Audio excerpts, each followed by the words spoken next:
Welcome to A Tale of Two Scribes. I'm your host, Eric P. Bishop. This is a place where interesting people come to talk about their creative outlets. As for myself, I'm an author, podcast host, travel enthusiast, and lover of the outdoors. If you'd like to learn more about my published works or adventures, go to my website, ericpbishop.com. I hope you enjoy the show, and please go out and support today's guest. Thanks, and enjoy the journey. Welcome to another episode of A Tale of Two Scribes. This is kind of a special episode of A Tale of Two Scribes. So tonight, instead of A Tale of Two Scribes, I guess this is A Tale of Three Scribes. Unless I take myself out of the equation. And if so, then our two scribes are Michael Picco and Christopher Hawkins. Gentlemen, thank you for coming on. Thanks for inviting us. Thanks for having me. Yeah. So we're going to tease everyone. I always like to tease people, and I get a lot of comments on social media because I'll like put book covers up with my hand over it, or I'll say, "Hey, I'm going to do this," and then people always like replying, "You're such a tease." So our tease is going to be revealed a little bit later, but the three of us, and there's a few others as well, are kind of working on a project together. Don't have a date yet. Hopefully that will come out here soon around the time this episode drops. But we're working on something together, and we're going to even dive into telling the audience what we're doing. But before all that, let's talk about what you guys do. So, Michael, you're on the bottom, so I'll start with you just on my screen of what I'm seeing. So, Fair enough. tell the audience about yourself, what you write, maybe dive into a little bit of why you write, and we'll jump with Christopher and kind of do something similar for him as well. Okay. I am primarily a horror writer. Mhm. I've been called a literary horror writer in that I tend to use a lot of classical allusions and, interestingly enough, biblical references in my work. Mhm. I myself am not religious, but I find that the Bible to be a great source of a lot of really strange and odd phenomenons. So I like to draw some inspiration from that. I've written about about 15 years seriously. I put together my first novel with a good friend of mine, Mark Clody, called Frasier. You can see that behind me there. Um, and then I produced a longtime bucket list, which is Scenes from the Carnival Lounge, which you see, I guess, yeah, mirrored this way. I know. And then later Corpse Hunting, which was on the heels of that. Okay. I've been featured in about 24 anthologies and collections over the course of the last 10 years. Had a couple of awards under my belt, which I'm very, very proud of. Mhm. Um, I tend to write mostly short stories. Frasier is my longest form piece to date, although I did write a novella this last year called The Darkness That Came to Illyria, which is a prequel to Stephen King's Little Sisters of Illyria. Okay. Christopher, how about you? Tell the audience what you do. Yeah, well, I'm a writer. I'm from Chicago. I, I I do a lot of horror, but not strictly horror. So, I've put out some collection of short stories called Suburban Monsters and a novel called Downpour. Those are both very much, horror books. The next book that's coming out in April, it's called I Contain Multitudes. It's much more of a kind of multiversal sci-fi thriller kind of thing. So if you're into like uh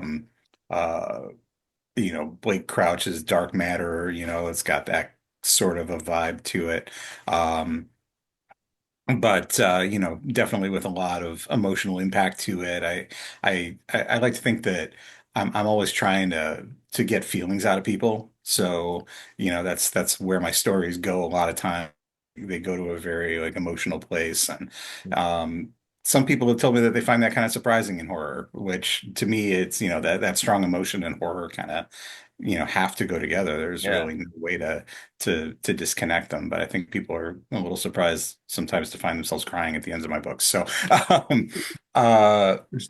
but yeah, so not sure what else to say. I mean, I've been writing for a long time, but only publishing for a few years now. And previous to kind of striking out on my own and becoming an indie author, I've appeared in a few anthologies and a few magazines, some podcasts here and there. But yeah, I've been writing, pretty much since I was a teenager. Interesting. I'd like to actually explore that one for a second because I'm surprised. I would think if out of any, maybe except the genre of romance, I would think horror would be something where emotion and all that would be like central to people, kind of getting Yeah. drawn. Because if you draw like a political thriller, which I normally, that's my typical vein of what I write in, and I Mhm. do try to put, emotion, all that, and draw a reader in, but it's a little bit more normally cut or dry. You got a good guy, you got a bad guy, you got an action scene going on, but it's not normally like not as often as it pull at your heartstrings. But for horror, Right. especially, man, you want to scare the heck out of people. Well, you don't scare the heck out of people if you don't really draw in a strong, which is probably one of the stronger emotions there is, which is fear. So Yeah. Mhm. Yeah. interesting. I mean, I think people come into horror novels like expecting to be scared, Hmm. but they don't necessarily expect all of the other emotions that are attached to being scared. Yeah, So, for me, you can write something that's scary, but it's really only going to resonate with the reader if they care about the characters right. that they're reading and if Yeah. they're identifying with the characters and making their fears and their sorrows and their doubts and all of those things their own. Hmm. So yeah, I mean, I think it's interesting because I don't really think of horror as a genre sort of in and of itself. It's more of a mode of storytelling. Hmm. Um, I mean, horror has its tropes and horror has its kind of like common touch points. But really, at the end of the day, you're trying to tell a story that creates that sense of dread or creates that sense of, um, this kind of uncanny feeling that, there's something wrong with the world, right? Hmm. And that can be grafted onto anything like a political thriller or a romance or, a science fiction novel. It's really just a way of telling a story that almost kind of plugs into any kind of genre that you would want. Hmm.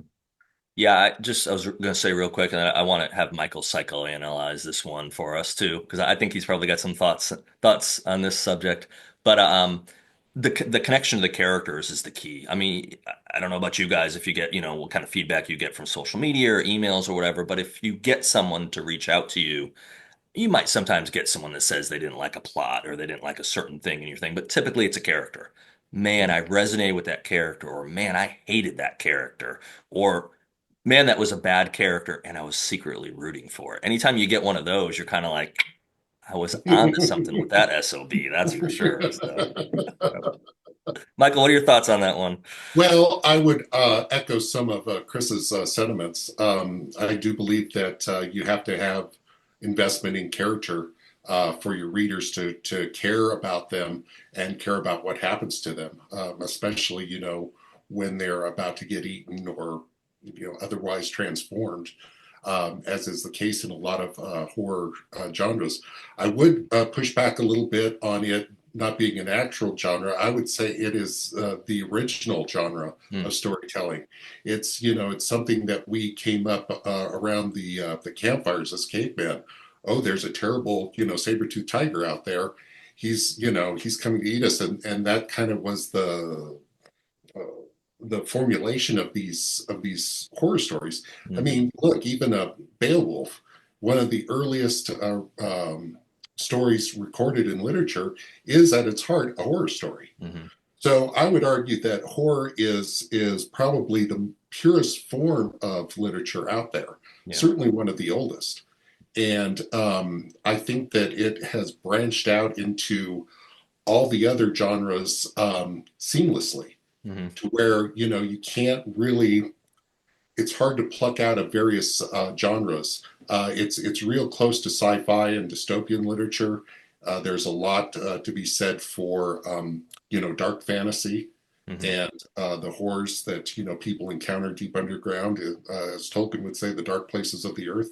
Right. Um, so I think horror has a real honorable place in the literary universe as a whole. No, I completely agree with that. Well, the other thing too that I struggle with genres is because when I started writing, they're taking it seriously back in 2014, and I finished my first novel, and then I started, getting ready to pitch it for an agent in 2015.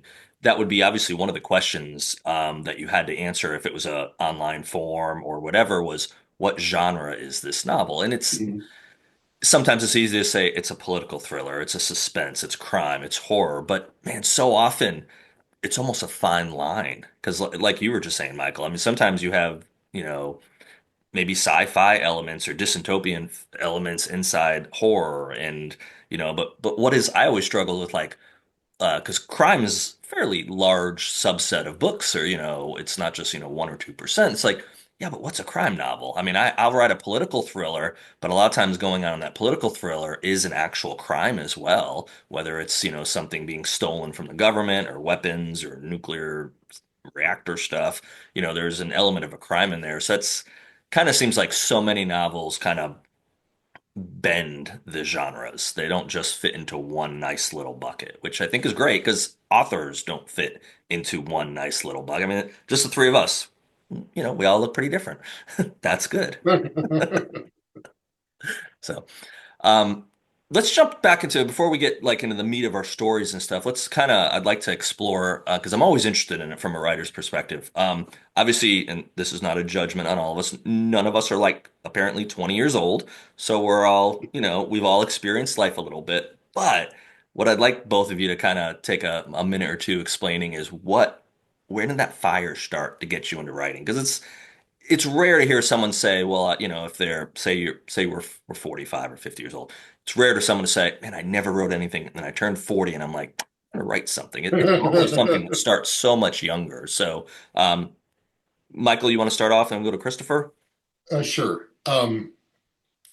I wrote my first story in fourth grade, and it was a very cheap ripoff of The Incredible Voyage and Okay. kind of a Star Trek mashup. And I've been writing ever since. Although I didn't start out in horror. Hmm. When I got into the groove of horror and when I got into college, I was more of a satirist and more of an essayist. Okay. Um, when I was in high school, I wrote an essay for the United Nations Pilgrimage for Youth Hmm. and was the Colorado Award recipient for that. So I had a strong background in essays and that kind of writing. Okay. It was only after I left college and started working on Frasier and started working on Scenes from the Carnival Lounge that I started to really sink my teeth into the horror genre as a writer Hmm. and really, develop those chops. Um, and even then, there's a lot of stories in these three books that could be classified as weird fiction or could be classified as science fiction Okay. or there's even one story that's kind of dark or humorous erotica. Hmm. So I think that Lord Byron said, if I don't write, I'll go mad. And I think that has in particular always resonated with me. Yep. I've always needed to write. I've kept a journal for 30 years or better. Yep. And that's really helped me develop my voice and my use of the language. Hmm. So yes, it's something that I've always done. It's hopefully something that I'll always be able to do. Um, it's something that I'm always striving to get better at. That's awesome. Christopher? Yeah, I mean, for me, I mean, I've been writing since I was at least since I was a teenager. I mean, that's at least the earliest that I can remember doing it. I had an English teacher, I want to say in middle school, who was very encouraging and, recognized something in my writing that he thought could be developed. And um I've kind of been writing ever since. I mean, I took some breaks for a while. I had two kids who are teenagers now, and sort of took a break to raise them. But yeah, I mean, what Michael said about having to write and having it sort of be like in your bones and a part of you is very true. I mean, I don't think anybody does this. Um, I mean, there's certainly people who are immediately successful and start, like making big bucks at it. But I think for the Sure. most part, if you're going to be a writer, you have to love it. You have to be someone who is compelled to tell stories, someone who is in it for the craft and Hmm. not necessarily for the things that might come with it, because those things are Well very said. rare. Yeah, Well Um, said. absolutely. yeah, so yeah, and as far as writing horror, I mean, it's always just been kind of what those have been the stories that have kind of called out to me, the stuff where it's a little transgressive, a little Hmm. scary, a little sort of beyond the norm, something that people kind of read and go, oh yeah, that guy's a little messed up, right? I hope so. Which is often far from the case, right? Because like every almost, with zero exceptions that I can think of, horror writers are just like really lovely people and just really welcoming and Yeah. very like there's a Mm. great sense of community. So, Hold on, hold on. So yeah. Christopher, are you telling me Stephen King doesn't have a cemetery behind his house where he's actually burying real bodies and not pets? I can't speak for Stephen King. I have not met him. If I had to put money down, I'd say probably not. I'd give it like maybe 60-40. But yeah, I mean like the Yeah. writers that I have met have been, like incredibly encouraging, and we're all, kind of like a big weird family, right? So yeah, it's I mean and finding that community has been just such Mhm. a great part of the writing experience. I'm the co-chair of the Chicagoland chapter of the Horror Writers Association, Mhm. and a lot of the friends and contacts and just people that I really enjoy hanging out with and working with are from that group. Yeah. And having that sense of community is really helpful to kind of keep you motivated. And I mean, if you're the kind of person who's always going to write, you might not always be the kind of person who's going to put yourself out there and you know try to navigate the whole world of publishing, and having that community really makes a big difference. Yeah. Yeah, I the would I community. would Go ahead. echo everything he said, Mhm. especially about horror writers. I'm involved with the Denver Horror Collective, which is Yeah. a kind of a it's not the Horror Writers Association kind of group. It's like an independent group, Okay. but they are all universally lovely people. Hmm. They're wonderful, and they're supportive, and they're engaging, and they invest in you as a writer. Right. And I have found that other writing groups that I've been at, it's been much more competitive and much more backbiting. Hmm. Not Interesting. so much in the horror communities. Very Sorry interesting. to interrupt. Go ahead. No, no, no, not at all. No, I was gonna second kind of was gonna talk about second what Christopher was saying, and talk a little about my background. My audience, I'm sure, has heard it, but I'll bore them again and let talk to you guys about what got me into this. But I'll start with that part is the community side of it. I didn't expect it, so I started writing in college to some degree. I started writing poetry in college, not horror poetry, dumb poetry. I've read it the last couple of years and be like, man, I was so like, oh, why did I have to rhyme the first and third line every time, and the second and fourth? And I'm like, oh my goodness, what was I thinking? But all through that creative process, that was building me into, and then in my dad, actually, I give credit to my dad. My dad used to work for the phone company in New England in Connecticut. And so they'd be on these jobs for hours on end, overnight sometimes.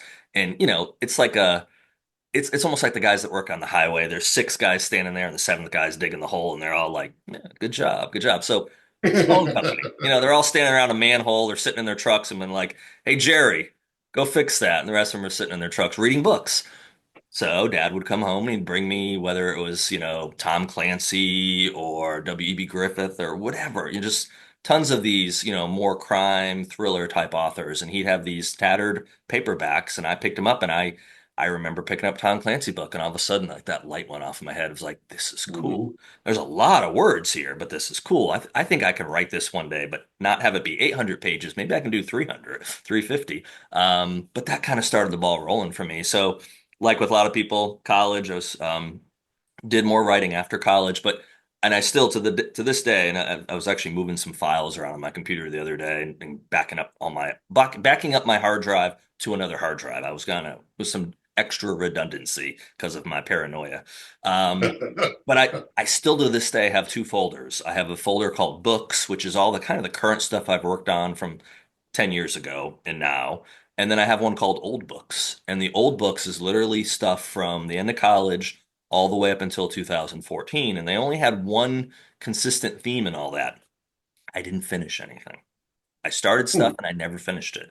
So that's why in 2014, I think I started my midlife crisis. I was about 35 or so. I started my midlife crisis a little early. And I decided, what do I want to do? I said, man, I want to finish a novel. So I did it. I finished a novel. Then I thought, okay, bring it my way. Where's the dump truck of Benjamins getting dumped in my driveway? Um, it ended up being manure. What do you know? The truck of manure got dumped in my driveway. So, but no, it was a great lesson for me to learn of, hey, for that 1% of 1% that strikes it rich and they get that big deal. No, for most authors, you'll be lucky if you ever get a really good deal. Because if you do this, you better do this because you love to tell stories and you have stories to tell. Because if you're doing it for the riches, you're doing it for the fame, I think you're wrong. I think you're doing it for the wrong reason. Agreed. And you're probably going to be disappointed as well because it doesn't happen that often. It happens, but not that often. So, I had but a opportunity to speak to a college class about 6 months ago, and it was a group of aspiring writers, mhm, and they were concerned about the financial aspect of it. And I told them, I said, well, I said nobody gets into writing for the money.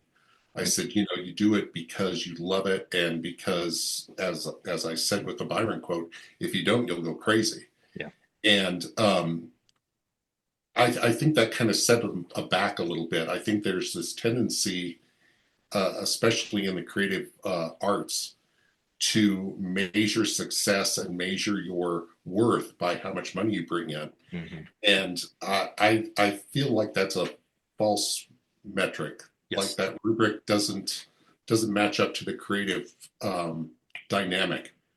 The creative dynamic is so much more intrinsic. It talks more about what you're able to accomplish and what you're able to achieve as an artist mhm, versus a bunch of numbers in a bank account. yep, And I don't mean that to be flip or to disparage the people who are making tons of money like Tom Clancy and Stephen King and those guys. Hey, mhm, more power to them. They're great writers, but I think that it kind of gets lost in the mindset of a lot of readers out there that if you're not making a lot of money in this, you must be a failure. right. And I would counter that completely. Mhm. I don't think that's the case at all. No, I completely agree. Well, I was going to say, Chris, Christopher, I want your take on that as well. I was going to say that I think now it's even harder with what you're saying with talking to students is because those young people are growing up in something that we didn't have to grow up in. They're growing up in a generation where how many likes did you get? How many, Mhm. how much this are you getting? And their self-worth is wrapped up in a number of, man, if I don't get 50 likes for something or five, what do you mean this post only got 2 likes? And I mean, it's added to the mental health issues of young people, and I'm sure older adults as well, that they've kind of grabbed onto what's really important. And typically what's important in life is not the things you might necessarily think are the important things. And it takes a while, it takes wisdom and age if it comes to kind of get to that point where you realize it. Yeah, and just to kind of piggyback on what Michael was saying, I think that especially with beginning writers, there's a mindset that the money in some ways equates to talent. Hmm. And I've not found that to be the case. I mean, I believe that for a long time. But, if you think about it, how many really well-paid authors have you read that are just not great? And that's a very personal thing. I'm not trying to Sure. slam anybody.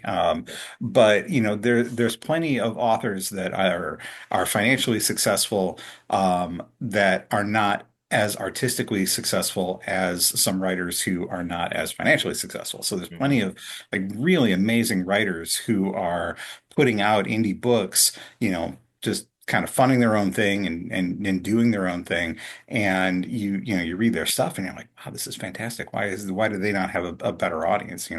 or a larger audience for that? I shouldn't say better, larger. Yeah.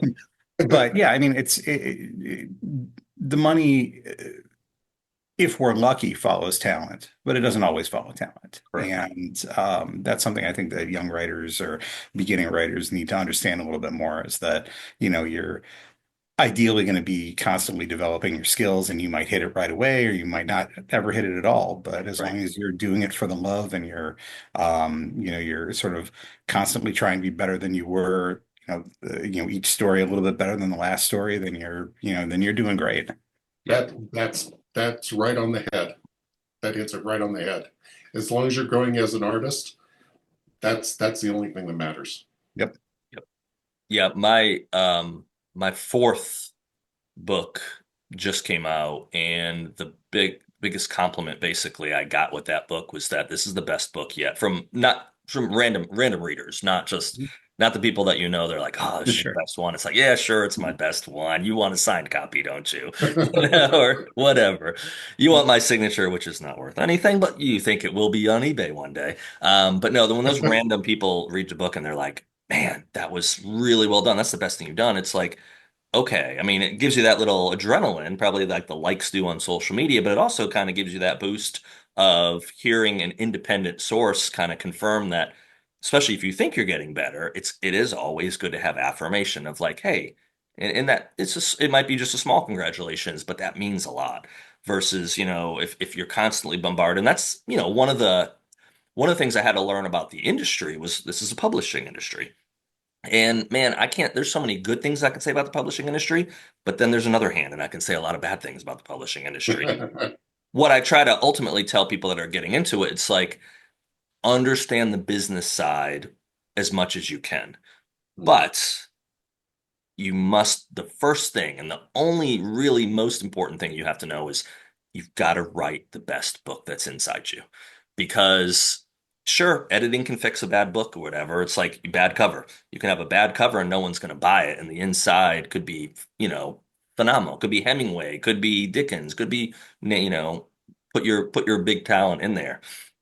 But if it's got a bad cover, no one might see it. And inverse is you could go hire the best cover designer and they got, like the Corpse Honey cover, man. I keep staring at that. I was like, catches my eye. It's such a great cover.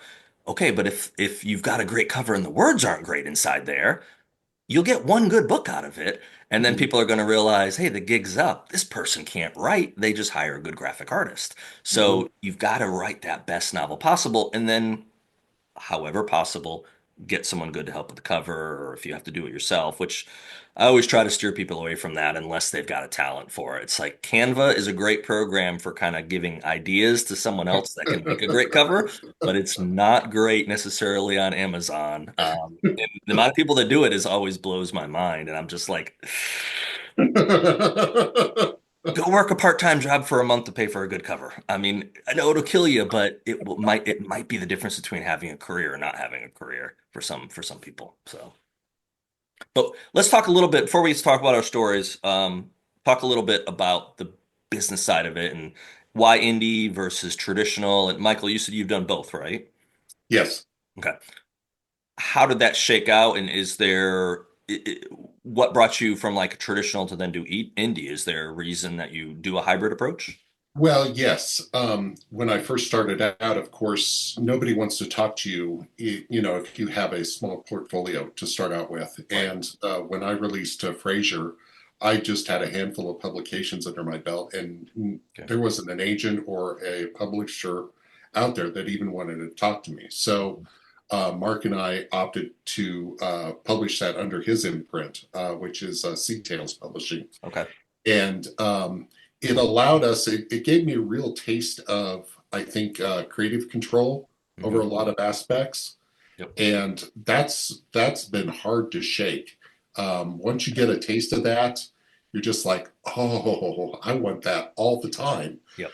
Um, and I'm guilty of that. I run my own imprint, Sisyphus Publications, Hmm.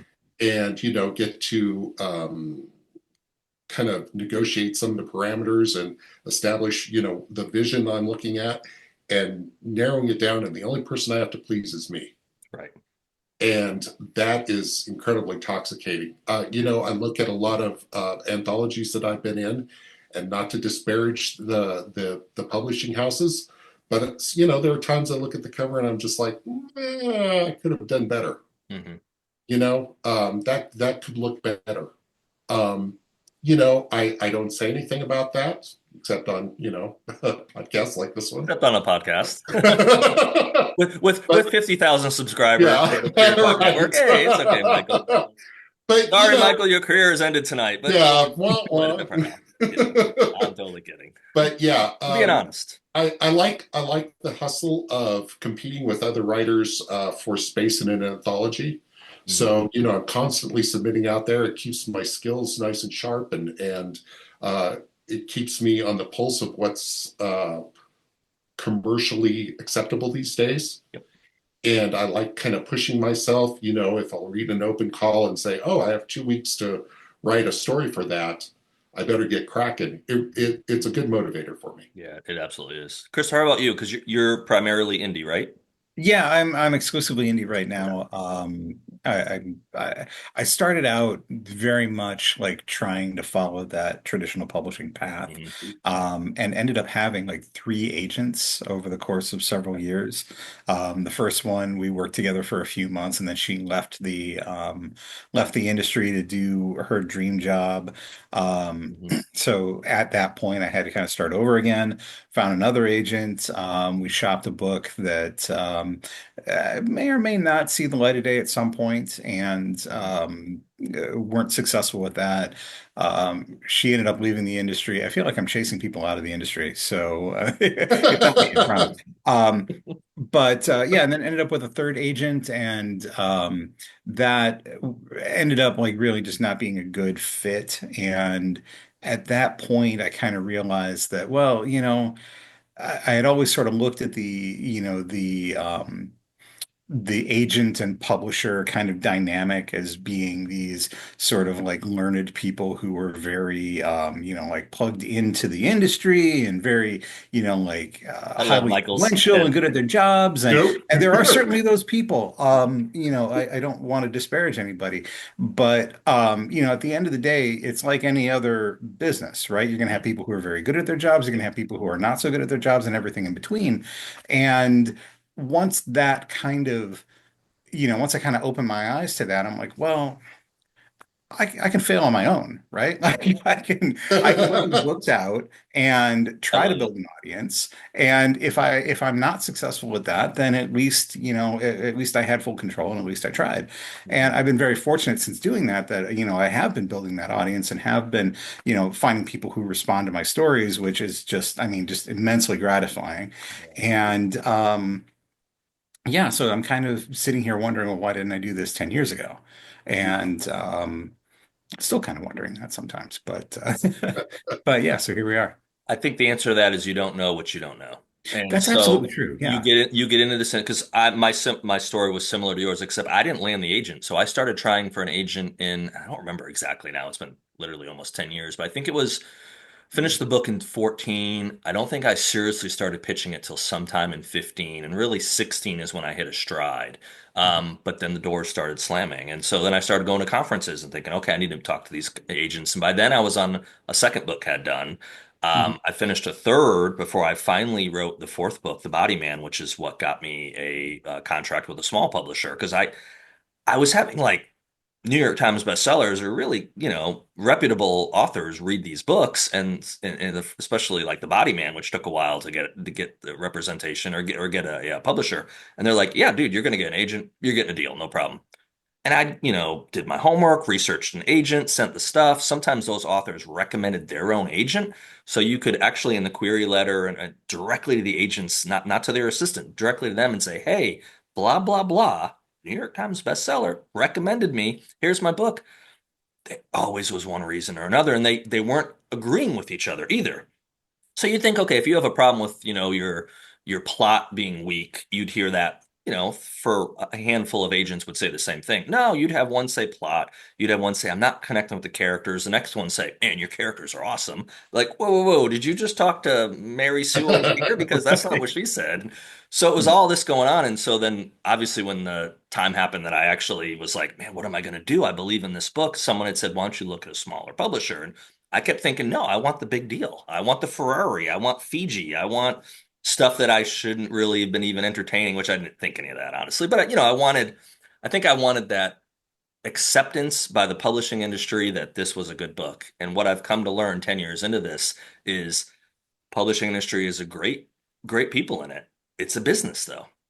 They're signing you or they're buying your book because they can make money off you. And they'll make more money off you than you're going to make.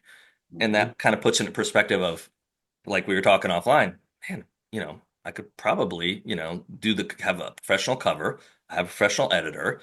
Like you, Michael, I have my own book in print, legal entity, everything flows through there. It's not tied to me personally. It's like I can kind of do, the only thing I can't do is get distribution the way a big publisher gets. Mhm. But Amazon does sell a lot of books. And if you market it Yeah. right, you can sell plenty of books on Amazon. And I know people that earn high six figures just selling through Amazon. It's all they do. Mhm. Mainly Kindle books and KENP reads. So yeah, it's interesting how you kind of are stuck in a mindset of I have to have this to be successful, whatever your success is determined by, or whatever you think the end goal is, but maybe not. And that perspective of think of doing it for years can kind of, with age comes wisdom.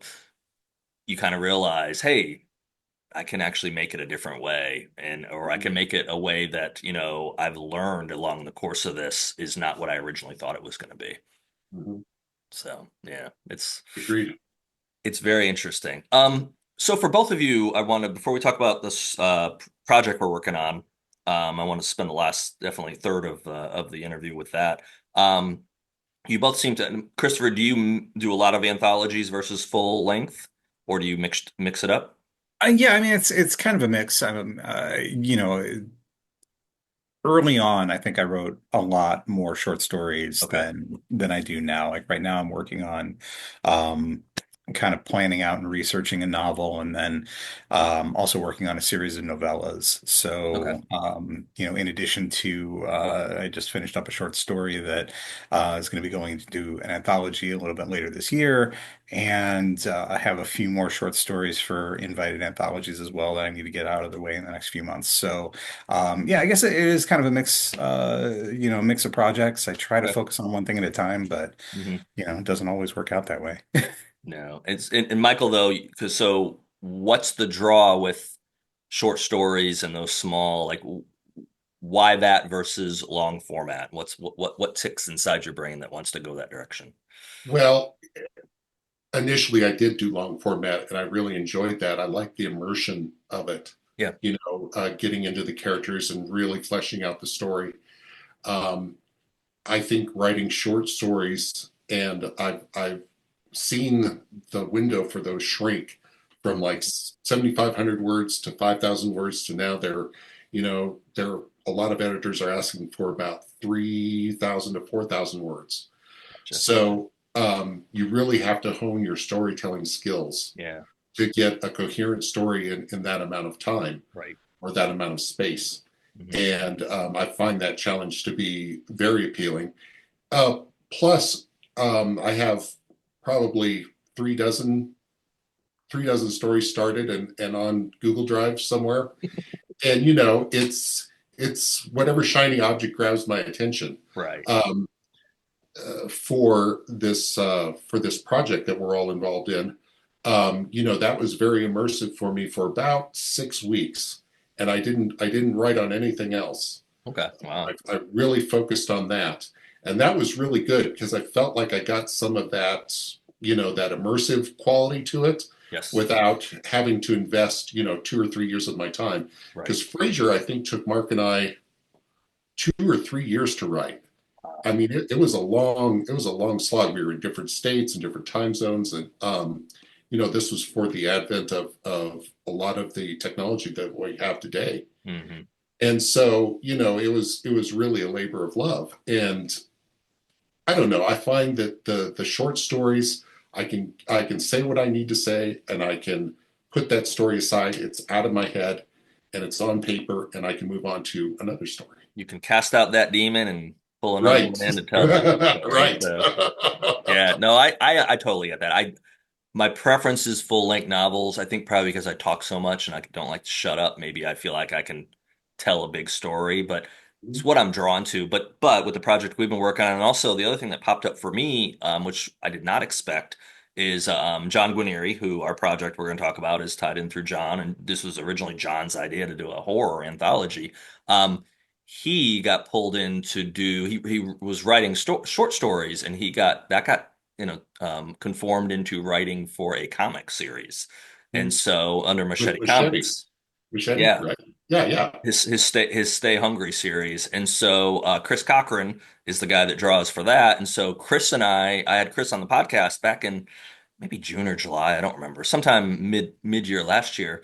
And, we just really connected well. And he's like, "Hey, you want to write a story?" I was like, "For what?" He goes, "For a comic." I was like, "Dude, I don't write comics. I don't write short stories very often." And I was like, "For what kind?" And he said, "I don't know, just something horror, something bad." I'm like, "Man, that's definitely not my genre."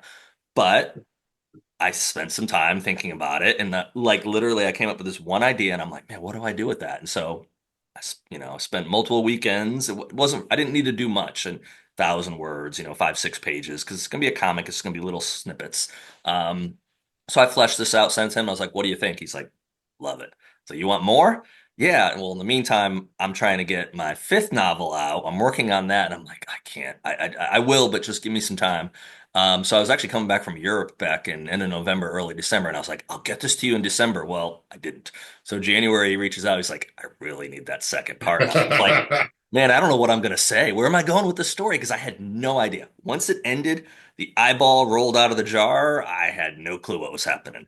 So I finally was like, "Okay, I'm almost done with my fifth novel." And so this past weekend.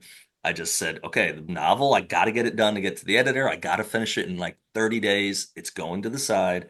And I just sat there and I'm looking at my couch. I sat on my couch, reread the original story, and I said, I got it. I got it. So I spent like most of the day Saturday pecking away at this thing, comfortable with it, got up Sunday, read it, made some more tweaks, and then Sunday afternoon and after the Super Bowl, I just edited it.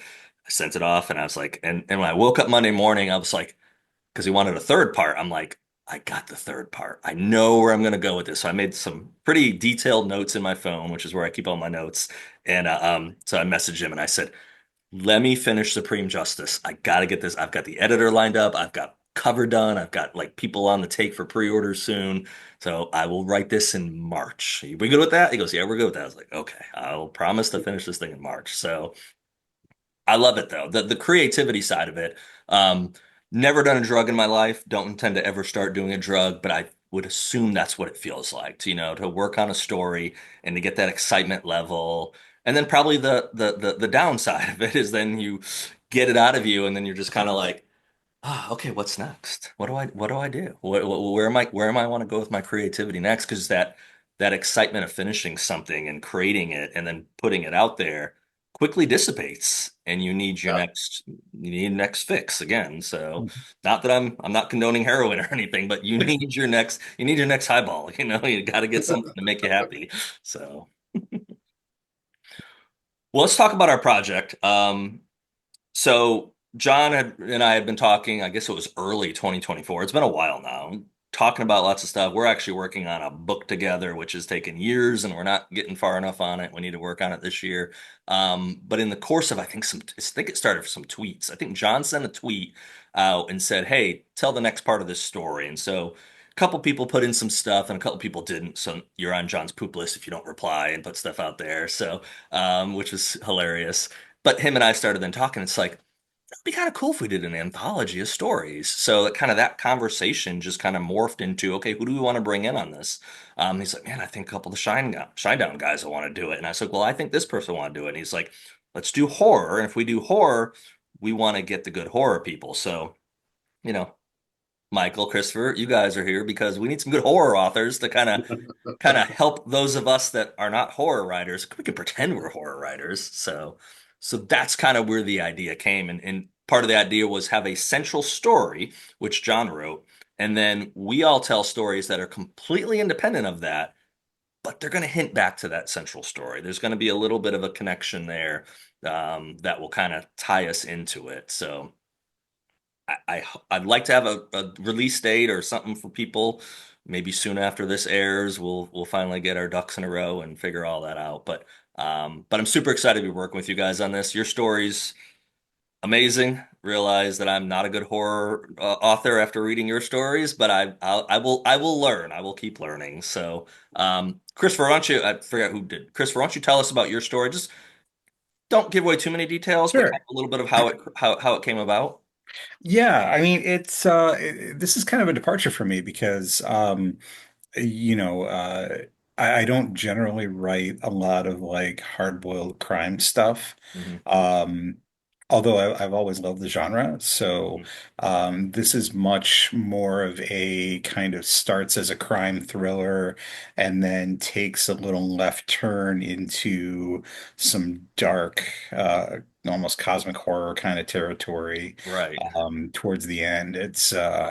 Without giving too much away, it's about this guy who's kind of a low-level soldier in a drug dealing organization that ends up doing something that puts him on the run, Hmm. and being on the run takes him to this into the middle of the desert where he finds this very odd roadhouse that's just sort of sitting in the middle of nowhere, oddly silent when it should be rocking with a lot of music and a lot of like, boisterous types inside.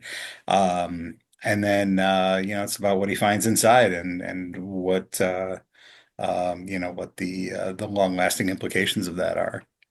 So I had written down one of your lines because I was like, this is the one, it's funny what strikes people. And again, everything in writing from then a reader's perspective is so subjective. Because like we were talking about Okay. before, people make the New York Times bestseller list and then non-writers say, well, that's got to be the best stuff out there. No, no, it No. might even make that list because they picked it. It might not even sold as many as you think it did. So it's not always the finest literature. But it's funny that because you'll latch onto something. So as I was reading your story, I was like, I got to make a note of this one. And as I read back, and I was like, why am I picking this out of all of it? But it just kind of like it drew me in, and it's very simple. It's once the desert claimed a man, there wasn't much chance he'd ever come back. And Ooh, that's something about great. that line made me go, yeah, because I've been through the desert, and I was Yeah. like, I-15. Okay, I've actually been in San Diego, and I know where this goes. And I was just like, it made me go, yeah, man, there's about a lot of stuff there's a lot of bodies probably buried out in the desert. So, Right. Yeah, absolutely. Yeah, and I think I was kind of thinking like a little bit of Fear and Loathing in Las Vegas too, sure. where there's a chance to kind of reinvent yourself in that sort of landscape, right? And that's the hope at the beginning of this story is that this sort of this sort of like almost wasteland that you can Mhm. project anything you want onto is going to be a fresh start for him, and things go a little bit into unintended places. So again, Little awry, maybe, but a little bit, a little askew, a a little little, bit. yeah. Well, I loved it. It was a great story. So, Thank Michael, you. why don't Thank you you. tell us about yours? So, JT Patton got me involved in the project, so I have him to thank for my inclusion in it. I had done some beta reading for Whispers of a Gypsy, mhm. a great story, by the way. I would encourage your listeners to look that up. Um, but he kind of brought the anthology to my attention, and poor John, I just riddle him with emails and stuff.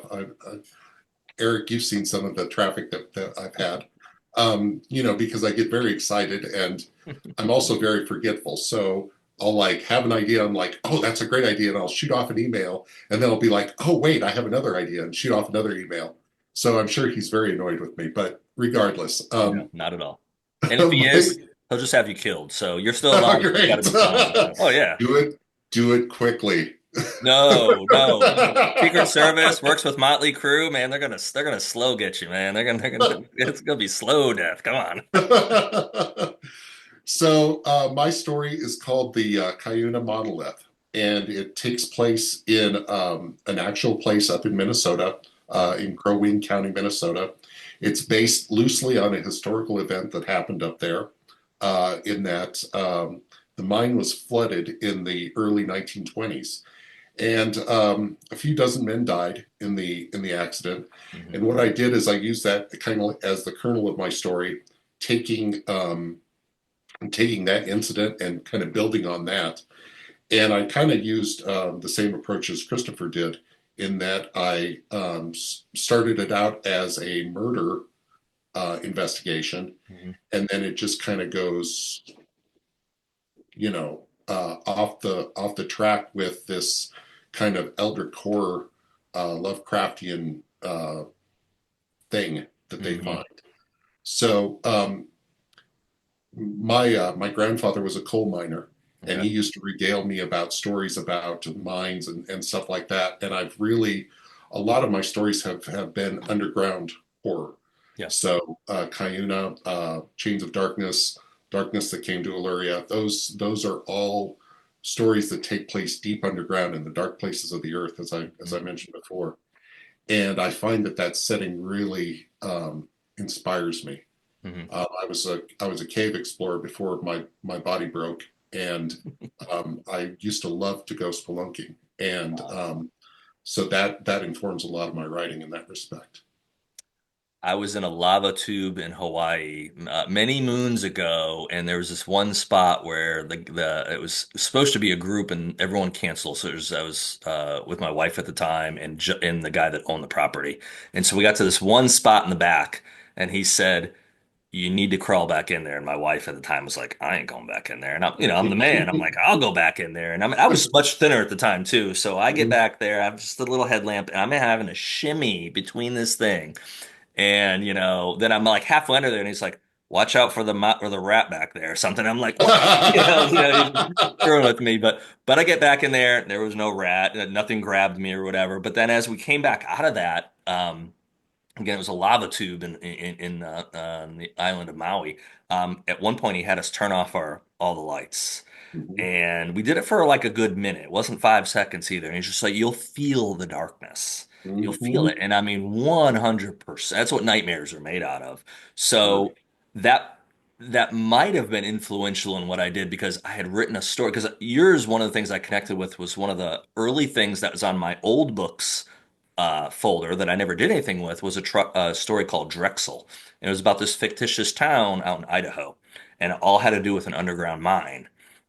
So when I was writing my second novel that didn't get published, I needed to have a westward setting, and I went and pilfered my story Drexel, and I actually used this old abandoned gold mine as a central point of the end of the story.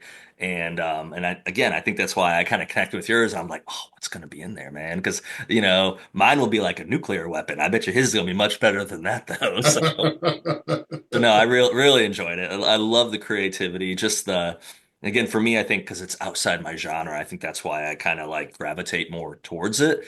And it's not that political thrillers and suspense are always the same thing. Far from it. There's so many creative minds that do these amazing stories, but there is a lot of times a central pattern that happens with them. It's kind of a format versus you go read, something like a horror story or never read really romance, but I don't know. You go outside your genre sometimes, and then you kind of get the jewels in life. You get those things that I think as a writer excite you again because you're like, man, could I write this way?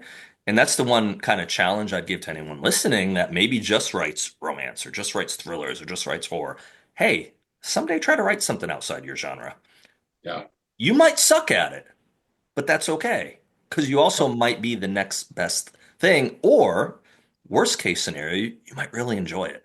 Because back to what we talked about before, if you're in this for money, for fame, for likes, for reviews that people say you're the greatest thing ever, there's a big bridge out in San Francisco. It's got nets now, so you can't really jump easily from it, but there's probably a bridge you want to jump off because you're going to be more successful in that than you probably will be of writing something that's going to get you your Ferrari, your Fiji, or whatever other things you think are going to make you happy in life.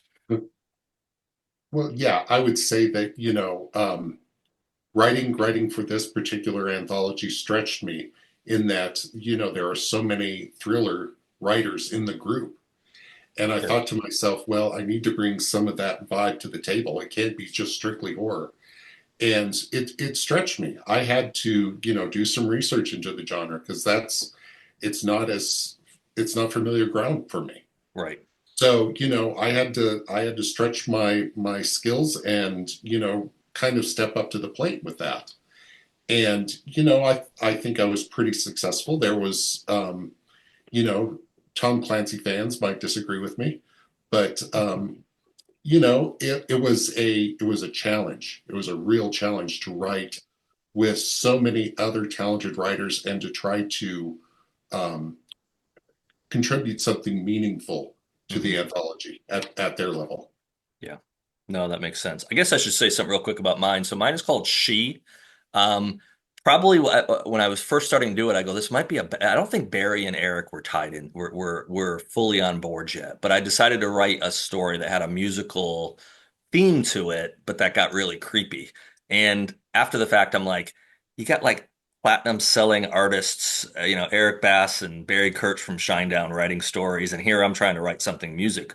But it's that idea that the idea that stuck with me when I first sat down to write that story was, man, what if you had a father who's burying his daughter and he has this story he wrote about her when she was a young girl, and it's the one that became the hits. It's the one that gave him everything you could imagine in life. But what's the downside of that? It took him away from her. She was no longer able to be with him, and he's burying her. What did he lose? So what do you, and to me, the theme for what I was trying to convey is, what are you giving up to get what you think you want? Maybe what you have is with you. So, and then of course it's got to be horror like. So it's got to have this, what I thought was weird stuff happening. Other people had like, kindergarten stuff, but did my best to make it. But it was fun. I tried to write a song, and then I had dreams of grandeur of, maybe I can go down and produce the song with Eric Bass. Maybe I can do something cool with it. And I never finished the song. I even talked with my son at one point. Let's do a song together. I figured he'd be excited to do that because he's a musician. Nah, didn't happen. Maybe one day. Check out Christopher, go ahead. Suno. That is a artificial intelligence songwriting program where Okay. you can, where you can type in like various lyrics and stuff, give it a genre, give it, a tempo and stuff like that, and it will produce a fully produced song, backup singers, guitarists, percussion, the works. Man, AI is going to be the death of us, isn't I it? know, right?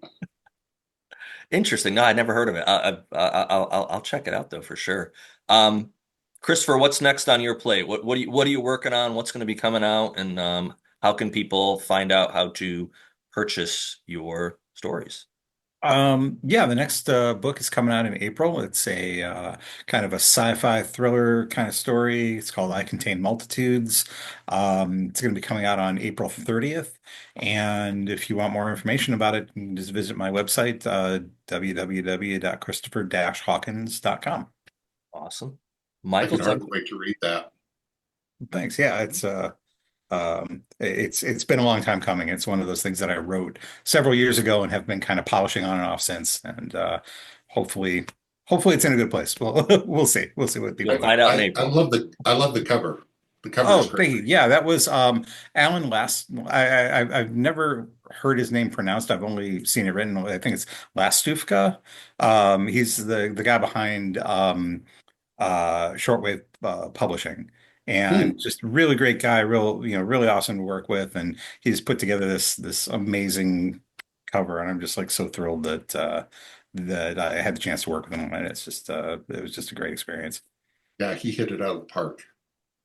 So, Michael, Definitely. same question first. Want to hear from you, and then also, you are a graphic artist. So, do you do your own covers, or do you do covers Yeah, for people? all three of these are mine. I did not do the cover illustration, Wendy. So the young lady on that is not mine, but I Okay, did the layout for that. I nice. did all of Corpse Honey. That represents about 8 weeks of work and about 30 Photoshop layers. And then scenes from the Carnival Lounge. That was all done in Illustrator and InDesign, and it took me months months and months and months. There's about 40 layers in that, 40 different elements. So Hmm. yeah, I've worked in pre-press and as a graphic designer for 20 years. Okay. So, naturally producing my own stuff was a little bit of an easier transition for me, but it is still a heavy, heavy lift. I Sure. would encourage everybody out there who's thinking about self-publishing to really think about the skill sets that are needed to produce a nice looking book. Yeah. Um, it, Yeah, it and I'm does not. always like kind of in awe of visual artists because I don't have any of that skill myself. So, when I see those covers that you put together, I mean, they're just fantastic work. So, No, thank you, thank you. Yeah. Um, I had a book released just this last week. It's Tales to Take Your Grave, the Wandering Souls edition. Hmm. It is about a zombie that is eating his own child. So that one was fun to write. I have a different kind of piece, a memoir piece, coming out from my Western Colorado writers group of Colorado Voices, Okay. and it's a shorter piece, but it's more memoir oriented than horror. And again, that's me trying to stretch my skill sets to encompass a different genre of writing. Right. Um,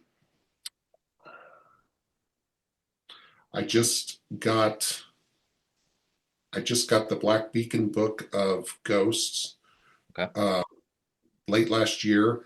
That's got the Yuri of Old Stony Brook Lane, which is about a Japanese banshee, Hmm.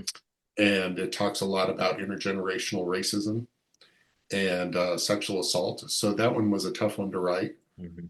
And then I'm working on one called All the Angels and All the Devils, and that is about my time living down south near Charleston, Okay. and about the PD and about some of the peoples there and some of the news stories that I saw. Yeah. That's that, and that's a place to write stories. So I'm about little over three and maybe 3 to 3.5 hours from Charleston. I used to go down frequently. It's about once or twice a year now. But you walk those streets, especially walk those streets at night, you're gonna tell some stories. Yeah, So it's very haunted, very haunted. yes, yes, it's very, but it's a cool place. It's that Savannah. There's some towns in the United States, obviously New Orleans, if you go to like the French Quarter or whatever. But there's some places that, yeah, you got to go visit them at some point in your life if you have the ability to. Because yeah, it's just the history. There's so much character in that in those Mhm. type of cities, and I think that's what's kind of lacking. Um, in most modern cities. And some obviously have them, but if you have a city that's literally nothing was there, Vegas would be a good idea. Vegas, there is an old Vegas, obviously, but if you go down the main part of the strip, which I've been multiple times just in the last couple of years, um, it's supposed to look like the Venetian, or this is supposed to look like Italy, or this is supposed to look like New York, but it's not it. It doesn't have that character that if you're in Times Square, especially if you're in Times Square, like, in the 80s, you definitely have some character, or you'd have a knife in your back, before the end of the evening. So be careful where you go. But no, I love it. So, well, gentlemen, you're both extremely talented. Looking forward to, maybe we'll do something like this again in the future. Who knows if we can get, I guess I should tell everyone it's called the Writer's Block. That is the actual name of the anthology. There is actually a cover that's been designed, which hasn't been released yet. I'm gonna keep prodding John, and we got one more piece we're waiting for, so we can put this jigsaw together, and hopefully we'll have a date for everyone that we can tell them to go out and buy copies, and we'll do something. We'll probably all get together again and do some kind of a big launch, but for now, we want to tease everyone and say the writer's block is coming. Christopher, Michael, thank you for participating in it, and we'll see what happens in the future. Thank Thanks you so for having much. me. Thanks, gentlemen.